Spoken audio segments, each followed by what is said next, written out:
Once again, all of you, welcome back to my YouTube channel. My name is Adira. So today we are going to move to the next portion of your third chemistry chapter, and the portion is reaction of metals with water. Okay. So, നമ്മുടെ metals and non-metals എന്ന ചാപ്റ്ററിന്റെ അടുത്ത പോർഷനാണ് reaction of metals with water എന്നതാണ്. അപ്പം ആ പോർഷനിലേക്ക് നമ്മൾ കിടക്കാണ്. Okay. So firstly we need to understand the equation, means the general equation for that reaction. So firstly, metals react with, okay, metal plus water. Metal react firstly with water to form metal oxide. Metal firstly react with water to form metal oxide and hydrogen gas. Metal oxide and hydrogen gas.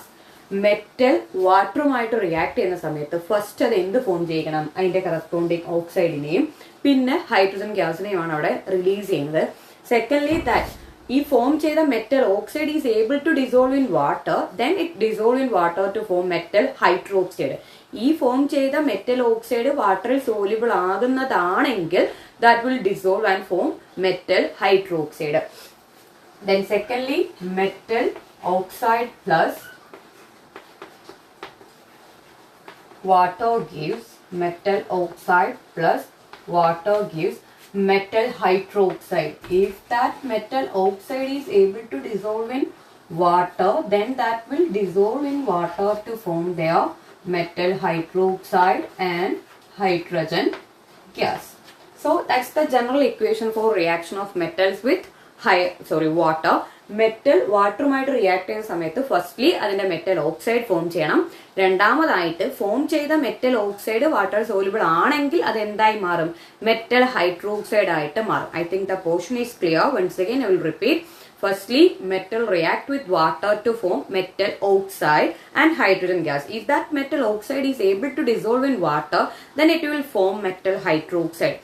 Metal വാട്ടറുമായിട്ട് react ചെയ്യുമ്പോൾ first അതിന്റെ metal ഓക്സൈഡിനെ form ചെയ്യിക്കും. Hydrogen gas ആണ് അവിടെ release ചെയ്യുന്നത്. ഈ form ചെയ്ത മെറ്റൽ ഓക്സൈഡ് വാട്ടർ സോല്യൂബിൾ ആണ് എന്നുണ്ടെങ്കിൽ അത് ഡിസോൾവ് ആയിട്ട് മെറ്റൽ ഹൈഡ്രോക്സൈഡ് ആയിട്ട് മാറും. So we can move to the reaction. Firstly we are going to discuss the reaction of sodium and potassium. Okay. അപ്പം ഇവര് ഭയങ്കര റിയാക്ടിവിറ്റി കൂടിയ മെറ്റൽസ് ആണെന്ന് നമ്മൾ പഠിച്ചു വെച്ചിട്ടുണ്ട്. So these two metals react with water very violently. അപ്പം ഈ രണ്ട് മെറ്റൽസും വാട്ടറുമായിട്ട് വളരെ വയലന്റ് ആയിട്ട് എന്ത് ചെയ്യും, റിയാക്ട് ചെയ്യും. Then they will release their metal hydroxide. സോഡിയവും പൊട്ടാസ്യവും വാട്ടറുമായിട്ട് വളരെ വയലന്റ് ആയി റിയാക്ട് ചെയ്തിട്ട് അതിന്റെ ഹൈഡ്രോക്സൈഡിനെ, അതായത് sodium hydroxide NaOH plus hydrogen, and second one potassium oxide plus hydrogen. From sodium and potassium reacts violently with water and form their metal hydroxide. Means ഇത് ഡയറക്റ്റ് മെറ്റൽ ഹൈഡ്രോക്സൈഡിനെ ഫോം ചെയ്യുന്ന reaction അത്ര violent ആണ്. Firstly form ചെയ്ത metal oxide ആണ്. ആ metal oxides വാട്ടറിൽ soluble ആയിട്ട് metal ഹൈഡ്രോക്സൈഡിനെ form ചെയ്യുന്നു. In this reaction they release that much amount of heat. ഇവർ എന്ത് ചെയ്യുന്നു, ഹീറ്റിനെ, ഒരുപാട് എമൗണ്ട് ഓഫ് ഹീറ്റിനെ റിലീസ് ചെയ്യും. And that heat will increase the temperature of hydrogen gas and catch fire. ഈ release ചെയ്യുന്ന ഹീറ്റ് എനർജി ഹൈഡ്രജൻ ഗ്യാസിന്റെ ടെമ്പറേച്ചറിനെ ഇൻക്രീസ് ചെയ്യുകയും അത് ഫയർ ക്യാച്ച് ചെയ്യാൻ ഒരു കാരണമായി മാറുകയും ചെയ്യുന്നുണ്ട്. So sodium and potassium react violently with water and form metal hydroxide and hydrogen gas. And this they also release heat energy, and that heat energy is enough to catch fire. Then the next one is reaction of calcium. So ഇവർ രണ്ടോടെ പ്രത്യേകത എന്ന് വെച്ചാൽ they will react with cold water. They will react with called water. ഇവർ രണ്ടും called വാട്ടറുമായിട്ട് react ചെയ്തിട്ടാണ് metal ഹൈഡ്രോക്സൈഡും hydrogen ഗ്യാസും release ചെയ്യുന്നത്. അതിനോടൊപ്പം ഹീറ്റിനെ റിലീസ് ചെയ്യുന്നുണ്ട്. അത് ഒരുപാട് എമൗണ്ട് ഹീറ്റ് ആയതുകൊണ്ട് തന്നെ ഹൈഡ്രജൻ ഗ്യാസിന്റെ ടെമ്പറേച്ചറിനെ ഇൻക്രീസ് ചെയ്യിക്കുമ്പോൾ അത് ഫയർ ക്യാച്ച് ചെയ്യാൻ ഒരു കാരണമായി മാറുന്നു. Then second one is calcium. Calcium also reacts with cold water. Okay. Calcium എന്തായിട്ടാണ് റിയാക്ട് ചെയ്യുന്നത്, കോൾഡ് വാട്ടറുമായിട്ട് റിയാക്ട് ചെയ്യും. And they release metal hydroxide. Calcium hydroxide അത് എന്ത് ചെയ്യും, ഫോം ചെയ്യിക്കും, പ്ലസ് ഹൈഡ്രജൻ ഗ്യാസ്. അപ്പം കാൽസ്യം എന്ന മെറ്റലും കോൾഡ് വാട്ടറുമായിട്ട് റിയാക്ട് ചെയ്തിട്ട് അത് കാൽസ്യം ഹൈഡ്രോക്സൈഡും ഹൈഡ്രജൻ ഗ്യാസുമാണ് ഫോം ചെയ്യുന്നതെങ്കിലും the heat energy released by this reaction is not enough to catch fire. ഈ റിയാക്ഷനിൽ റിലീസ് ചെയ്യുന്ന ഹീറ്റ് എന്തിന് ഇനഫ് അല്ല, ആ ഹൈഡ്രജൻ ഗ്യാസിന്റെ ടെമ്പറേച്ചറിനെ ഇൻക്രീസ് ചെയ്യിച്ച് ഫയർ ക്യാച്ച് ചെയ്യാനും വേണ്ടിയുള്ള ഹീറ്റ് എനർജി അവിടെ റിലീസ് ചെയ്യുന്നില്ല. So there is no chance of catching of fire. So, but in the case of this sodium and potassium, they release that much amount of heat energy, and that heat is enough to increase the temperature of hydrogen and catch fire. But in the case of calcium, the heat energy is not sufficient to increase the temperature of hydrogen to catch fire. The next one is reaction of magnesium. Next എന്ന് പറയുന്നത് നമ്മൾ magnesium ആണ്. Magnesium does not react with cold water, but it's react with hot water. Cold water മായിട്ട് react ചെയ്യില്ല, പക്ഷെ എന്തുമായിട്ട് react ചെയ്യും? hot water water. So next one is reaction of magnesium. So magnesium reacts with the hot water. Okay, magnesium reacts with hot water to form magnesium hydroxide. Means firstly endu form ചെയ്തിട്ടുണ്ടായിരിക്കണം, magnesium oxide form ചെയ്തു. Then next അത് oxide water soluble ആയിട്ട് magnesium hydroxide ആയിട്ട് മാറുന്നു, hydrogen gasനെയും release ചെയ്യുന്നു. In this reaction, after some time we can observe that this magnesium start floating. അതിനകത്ത് എന്ത് ചെയ്യാൻ നടക്കുന്നത്? ഒഴുകി നടക്കുന്നതായിട്ട് നമുക്ക് കാണാൻ സാധിക്കും. Because this hydrogen bubbles stick the surface of that metal. ഈ മെറ്റലിന്റെ സർഫസിൽ ഹൈഡ്രജൻ ബബിൾസ് എന്ത് ചെയ്യും? സ്റ്റിക്ക് ചെയ്യുന്നത് കൊണ്ടാണ് അവിടെ മഗ്നീഷ്യം കുറച്ച് സമയം കഴിയുമ്പോൾ അവിടെ ഇങ്ങനെ ഫ്ലോട്ട് ചെയ്ത് നടക്കുന്നതായിട്ട് നമുക്ക് കാണാൻ സാധിക്കുന്നത്. Then next one also the same thing will happen in the case of calcium also. Okay. Then next one reaction of that aluminium and iron. Okay, aluminium and iron. One more is there zinc. Aluminium, iron, zinc, these metals will react with steam. എന്ന് വെച്ചാൽ വാട്ടറിന്റെ gaseous state മായിട്ട് മാത്രമേ ഇവർ എന്ത് ചെയ്യത്തുള്ളൂ?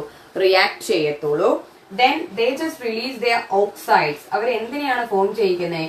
They just form their oxide. അതായത് aluminium oxide Al2O3 plus hydrogen. There is no formation of their hydroxide. Then iron, then plus zinc. Okay. ഇവരുടെ എല്ലാം പ്രത്യേകത ഇവർ എന്തിനെ മാത്രമേ ഫോം ചെയ്യത്തുള്ളൂ? They will just form their oxides. അത് എന്തിലേക്ക് കൺവേർട്ട് ചെയ്യുന്നില്ല? ഹൈഡ്രോക്സൈഡ്സിലേക്ക് കൺവേർട്ട് ചെയ്യുന്നില്ല. And this reaction is that much slow. സ്റ്റീമുമായിട്ട് റിയാക്ട് ചെയ്താലും റിയാക്ഷൻ എന്ന് പറഞ്ഞാൽ വളരെ സ്ലോ ആയിട്ടാണ് ആ റിയാക്ഷൻ എന്ത് ചെയ്ത് നടക്കുന്നത്. So we can once again come to the main portion. Metal react with water to form metal oxide and hydrogen gas.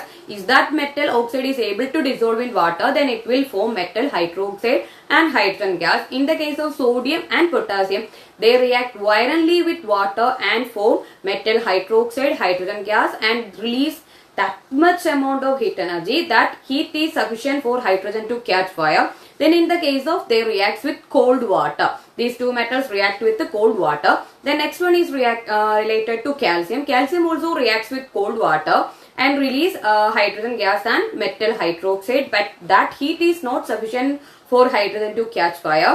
The next one is related to magnesium. Magnesium does not react with cold water, but it will react with the hot water and form magnesium hydroxide and hydrogen gas. After some time we can observe that magnesium float over there because the bubbles of hydrogen stick to the surface of magnesium. The next one is related to zinc, aluminium and iron. They react with only on steam, means that much temperature they need. Then they release their metal oxide and hydrogen gas. Then next one, some metals are there. They does not react with even at any state of that water. Waterന്റെ ഒരു സ്റ്റേറ്റുമായിട്ട് react ചെയ്യാത്ത കുറച്ച് metals ഉണ്ട്. Lead, copper, silver, gold. Okay, lead, copper, silver, gold, ഈ metals വാട്ടറിന്റെ ഒരു സ്റ്റേറ്റുമായിട്ടും എന്ത് ചെയ്യില്ല? റിയാക്ട് ചെയ്യത്തില്ല. അതായത് കോൾഡ് വാട്ടറും ഹോട്ട് വാട്ടറും സ്റ്റീമുമായിട്ടും റിയാക്ട് ചെയ്യാത്ത മെറ്റൽസ് ആണ് ലെഡ്, കോപ്പർ, സിൽവർ, ഗോൾഡ് എന്ന് പറയുന്നത്. സോ വയലന്റ് ആയിട്ട് റിയാക്ട് ചെയ്യുന്നതും കോൾഡ് വാട്ടറുമായിട്ട് റിയാക്ട് ചെയ്യുന്നതും സോഡിയം, പൊട്ടാസ്യം. എന്നാൽ കോൾഡ് വാട്ടറുമായിട്ട് റിയാക്ട് ചെയ്യുന്നതും ആ റിയാക്ഷൻ അത്ര വയലന്റ് അല്ലാത്തതുമായ ഒരു മെറ്റലാണ് കാൽസ്യം. ഹോട്ട് വാട്ടറുമായിട്ട് റിയാക്ട് ചെയ്യുന്നു എന്ന് നമുക്ക് പറഞ്ഞിരിക്കുന്നത് മഗ്നീഷ്യം. ദെൻ സ്റ്റീമുമായിട്ട് റിയാക്ട് ചെയ്യുന്നത് അലൂമിനിയം, സിങ്ക്, അയൺ.